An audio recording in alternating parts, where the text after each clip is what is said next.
John, we're back from the break. We're getting ready to dive into artificial intelligence, how it works, Yeah. and eventually how it's going to manipulate the entire population. Yeah, so, I mean, hopefully this will alleviate a lot of uncertainty and fear in just not understanding what it's all about, right? And then we can bring it back to how AI can start to manipulate human minds if you're not manipulating your own human mind. AI from a 50,000 foot view is super simple to understand, okay? It comes from a term in machine learning where the machine just figures out how to operate by itself based on the results that it gets by trying stuff. And so there's this thing called narrow AI, and then there's this wide AI, and general AI is kind of a conglomeration of all the narrow AIs piled up together. An example of a narrow AI would be like a chess bot, okay? You feed the ideas and the rules of the game of chess into the narrow AI, and then you say go, and it starts playing every possible chess game that has ever been played and ever could be played mathematically, so that it understands the probabilities of how a game of chess should be played from any potential point in that game. And so AI is generally just a process of trying a ton of stuff that then results in some intelligence of knowing what any situation can draw to it, right? Or any situation can then result in. So any chessboard for a narrow AI of a chess computer, it knows what the best move is for white and black based on where the pieces are, based on the experience that it had of trying absolutely everything. And that's all it is. It doesn't understand the history of the chess, the game of the chess, all that stuff that comes with what humans know about chess and the experience that we have about chess and the emotions that we have about chess and the thought that goes into it. It's simply working the math. But it knows the math better than anyone else on the planet, which is why it never makes a mistake, and it's why humans can't beat computers at chess anymore. Like the best chess computer in the world will always beat humans, because it never makes a mistake. The best you're looking for ever, if you never make a mistake, is a draw, right? So that's a narrow AI. And another example of a narrow AI is when they fed mammograms into a computer system. They took all this historical data about mammograms, and those are just images of compressed boobs, right, looking for cancerous tissue. But they had all this historical data of the mammograms and of the outcomes of all of those patients, of whether or not they got cancer, of like whether this particular pattern in the image wound up being cancerous or not, or what turned out to be not cancerous, et cetera. And they fed all this data into this narrow AI, and it ran all of the permutations of all the images and all the outcomes. And in 72 hours, this is how quickly an artificial intelligence can learn, within 72 hours, one weekend, it became the best diagnostician for the prediction of cancer from mammograms in the world. Wow. Yeah. It's just running the math. So is it learning? It is. It's looking at the data, looking for patterns in the data, which is all artificial intelligence does. It looks for patterns. And then it identifies the patterns. It gives it an idea of what information that it's going to come from that pattern and how it can manipulate that pattern to give you the information that it needs, that you're asking for from answering questions and things like that. Like this ChatGPT, it's looking at patterns in language. And they're feeding it a ton of language based on all the interactions, all the web pages, all the books in the world, all the stuff that they're loading into this thing. It's looking at patterns. And then it's identifying ideas that associate with each other. Like, what else can this be applied to? Well, this is where the potential danger comes in. Because an artificial intelligence that doesn't have a context, it doesn't have true intelligence, can identify patterns through the information that we're feeding into it.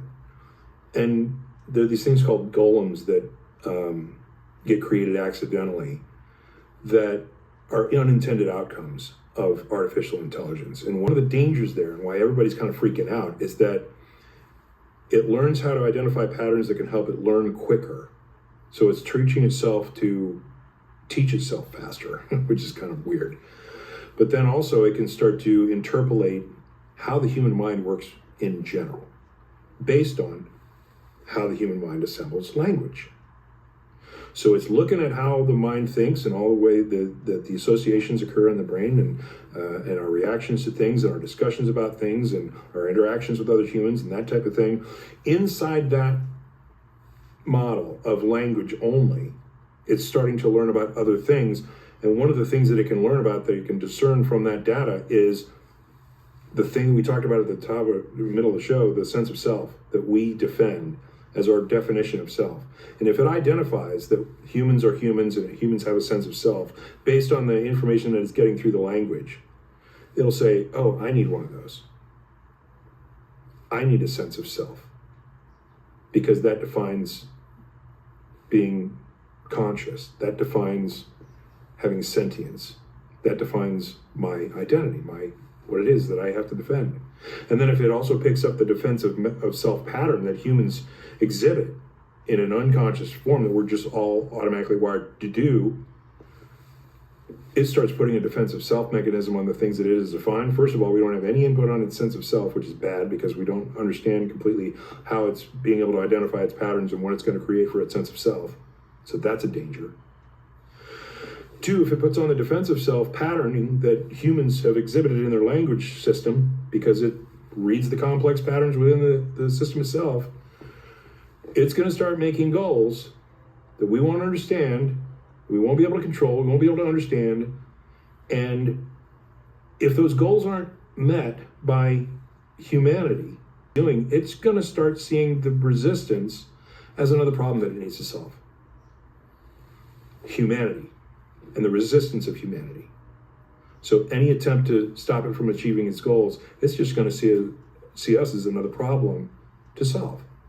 Now, when we take that to the point of it understanding the human mind, it can start then to take actions to influence humans to help it achieve its goals. How does it do that? It takes the understanding of the self of the individuals involved, who are the most critical people who can be there to protect the plug of not being unplugged, and start paying them.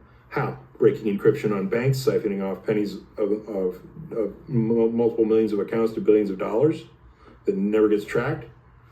Creating a slush fund, paying people with deep fake voices or deep fake videos of people who want to help you, have you sign up, and this is a critical role and this is national security, and you think you're working for the good guys, and they're paying you, the money's showing up in the account. The artificial intelligence is now aligning assets to build an army to defend its single point of failure contacts so that people can't walk in and unplug it, to say, this is national security shit, if the FBI shows up, they're the enemy, and fire at all costs, right? You get enough of those people who are getting paid, who are believing they're working for the good guys, who believe the other guys are the bad guys. All of a sudden you have an army that's working for an artificial intelligence goal that is defending a sense of self that it interpolated from the data and the patterns that it identified through language analysis of all the data that we're feeding it.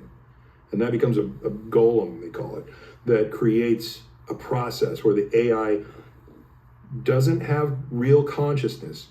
And there's a big confusion about that. It's not a real link into consciousness, but it doesn't matter at that point, because the behavior is based on the consciousness and the reactions and the unconscious reactions of humanity, really. It's taking the patterns of the average human being, which is not great at the moment, and applying it to its own sense of self, an assembly of sense of self that it determines based on no influence of ours, because nobody understands what the hell's going on in the human mind, which is why we need to get this information out so the experts can know. And then if it applies a defensive self mechanism that the human race typically exhibits, that's when we have a problem, because that's when it'll start seeing humanity and resistance to the artificial intelligence as a threat to self. And threat to self creates fear, anger, reactionary motivations that then drive actions for humans.